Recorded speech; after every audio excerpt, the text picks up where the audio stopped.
BJP గతంలో మండల యువ మోర్చా అధ్యక్షునిగా చేసిన. బీజేపీ కేంద్రంలో ఉన్నది. బీజేపీ ప్రవేశపెట్టినటువంటి పథకాలు ప్రజలు ఎందుకు తీసుకెళ్ళలేకపోతారు సార్ మన తెలంగాణలో? అంటే కింది లెవెల్లో కార్యకర్తలు తక్కువ ఉండి ప్రచారం చేసుకోలేకపోయారు. ప్రతి గ్రామంలో డబ్బింగ్ యార్డ్ కానీ శ్మశాన వాటిక కానీ మొత్తం కేంద్ర నిధులే. అన్ని కేంద్ర నిధులే కానీ కేసీఆర్ ఇచ్చిన ప్రచారం చేసుకోవచ్చు కాబట్టి వాళ్ళ లెవెల్లో పోయిందనమాట.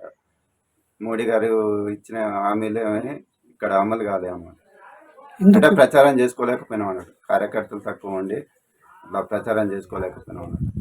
కేసీఆర్ డామినేషన్ చేసిండు. అన్ని కేసీఆర్ ఇచ్చినలాగా సెంట్రల్ గవర్నమెంట్ నిధులు వచ్చినాయి, అక్కడి నుంచి వచ్చినాయి. ఇక్కడ ఆయన పేరు మార్చి ఇక్కడ పథకాలు పెట్టిండు అన్నమాట.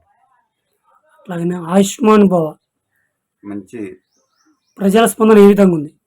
మంచిగా ఉందిలే కానీ ఇక్కడ కేసీఆర్ అమల్లోకి తేలే. అట్లాగనే కవిత అరెస్ట్ కావడం ప్రధాన కారణం సార్ లిక్కర్ స్కామ్. అది ఎలక్షన్లు ఉన్నాయి కాబట్టి అరెస్ట్ చేసిరని చెప్పేసి ప్రతిపక్షాలు అంటున్నాయి. అదేం లేదు, ఈడీ వాళ్ళకి సంబంధించింది కాబట్టి వాళ్ళే చూసుకుంటారు, పార్టీకి సంబంధం లేదు.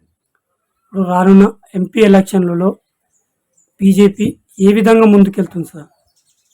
ఏ విధంగా అంటే ప్రచారం, ఈ సెంట్రల్ గవర్నమెంట్ మోడీ గారి పథకాలు, దేశం ఒకప్పుడు ఉన్న దేశం ఎలా ఉంది, ఇప్పుడు ఎలా ఉంది, మంచి డెవలపింగ్. మోడీ ప్రవేశపెట్టినటువంటి పథకాలు ఏమేమి ఉన్నాయి సార్? అసలు మంచి పథకాలు ఉన్నాయి. ఇప్పుడు మన 14th ఫైనాన్స్ నిధులు మొత్తం మన పల్లెటూరులో డైరెక్ట్ సర్పంచ్ అకౌంట్లో వేసి ఇప్పుడు సీసీ రోడ్లు కానీ, వాటర్ కానీ, ఇంటింటికి కుల్లా వాటర్ కానీ, ఆయుష్మాన్ భారత్, రోడ్లు, మంచి మంచి పథకాలు తెచ్చిలే. కానీ అది కేసీఆర్ చెప్పుకోవడం వల్ల మోడీ గారు చేసిన పనులు కానీ కాలేవు. బీఆర్ఎస్ బీజేపీ ఒకటే అంటున్నాయి కాదు, దాని మీద వేరు అందరూ అదే అంటున్నారు కదా సార్? కాదండి, బీజేపీకి బీఆర్ఎస్కు సంబంధం లేదు.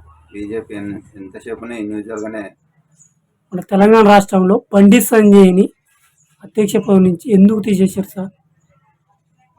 ఎందుకు తీసేసారంటే ఇక 2 సంవత్సరాలు బండి సంజయ్ అధ్యక్షుని చేసింది కాబట్టి ప్రతి 2 సంవత్సరాలకు ఒకసారి అధ్యక్షుని మారుస్తారు కాబట్టి ఆ లెవెల్లో మార్చారని నేను అనుకుంటున్నాను.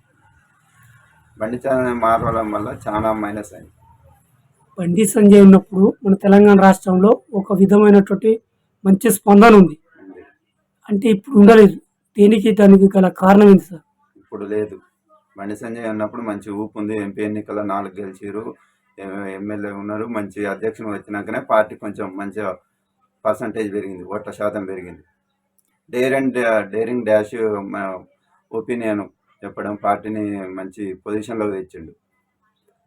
ఇక్కడ ప్రధానంగా పార్లమెంట్ ఎలక్షన్లు కానీ, సర్పంచ్ ఎలక్షన్లో కానీ మీ యువకుల్లో ఎలాంటి ఉత్సాహాన్ని నింపుతారు సార్ మీరు? ఈసారి మంచి పొజిషన్ ఉంది. మోడీ గారి హామీలు కానీ, మోడీ దేశానికి చేసిన సేవల వల్ల ఈసారి ఎవరు చూడు బీజేపీ కోట్ వేయాలని అనుకుంటారు. అంటే మూడోసారి ప్రధానమంత్రి మోడీ అవుతాడండి, పక్క 350 సీట్లు ఎంపీ సీట్లు వస్తాయి.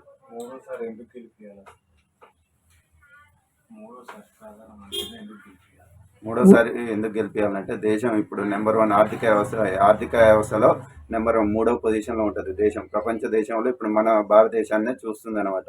ఏ దేశమైనా మన భారతదేశాన్నే తీసుకుంటుంది ఆదర్శంగా.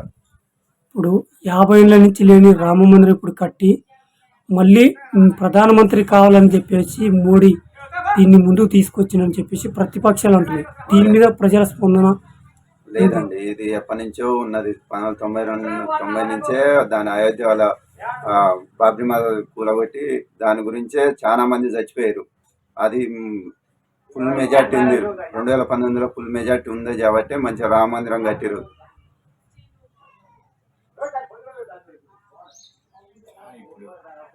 అట్లాగనే ఇప్పుడు ఎన్ని ఎంపీలు గెలుస్తారు సార్? మాకున్న అవకాశం 8 నుంచి 10. ఒకవేళ మళ్ళీ బీజేపీ అధికారానికి వస్తే మీలాంటి యువకులకు ఏమన్నా ప్రోత్సాహిస్తారు సార్? ఇస్తుందండి. ఇప్పుడు ఉన్న పొజిషన్లో మళ్ళీ వస్తే మాత్రం భారతదేశం అన్ని రంగాల్లో అభివృద్ధి చెందుతుంది. ఉన్న ఇప్పుడు చాలా చట్టాలు ఉన్నాయి, చట్టాలన్నీ తీసేస్తుంది మినిమం. అట్లాగనే ఉన్న టీఆర్ఎస్ పాలనలో ఎలాంటి నిరుద్యోగత వృత్తి లేదు. మళ్ళీ మోడీ గారు ఏమైనా ఉద్యోగ అవకాశాలు కల్పిస్తారా యువకులకు? కల్పిస్తాడండి. మంచి కంపెనీలు, స్టార్టప్ కంపెనీలు తీసుకొస్తాడు. అభివృద్ధి చెందుతున్న దేశం కాబట్టి అనేక కంపెనీలు మన దేశం వైపు చూస్తుంది. మూడోసారి ప్రధానమంత్రి ఎందుకు చేయాలనుకుంటారు సార్ మోడీ గారిని? మోడీ గారిని మూడోసారి ప్రధానమంత్రి చేయాలంటే ఇప్పుడు ఉన్న పొజిషన్లో నెంబర్ 1, ప్రపంచంలోనే నెంబర్ 1 పొజిషన్. ఎవరైనా మన దేశాన్ని చూసే మిగతా దేశాల వాళ్ళు నేర్చుకుంటారు. అంతకుముందుకు కాంగ్రెస్ గవర్నమెంట్లో ఉన్నప్పుడు ఒక ప్రధాని బొమ్మలాగా నిలబడ్డాడు. ఇప్పుడు ఆ పొజిషన్ లేదు. మన దేశాన్ని చూస్తేనే ప్రపంచ దేశాలు వణుకుతున్నాయి.